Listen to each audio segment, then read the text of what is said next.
maktabimizda hayajonli ham quvonchli kun.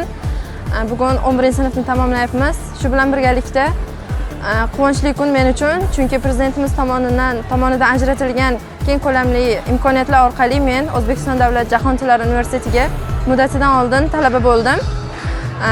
Bu borasida prezidentimizga kattakon rahmat aytmoqchiman, chunki bugungi kunda bilimga bo'lgan e'tibor juda ham katta, yoshlarga keng imtiyozlar, imkoniyatlar berilyapti.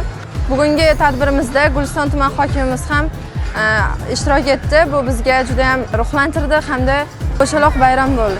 Shu bilan birgalikda men tengdoshlarimga shuni maslahat beramanki, berilayotgan imkoniyatlardan to'g'ri foydalaning, ko'proq kitob o'qing,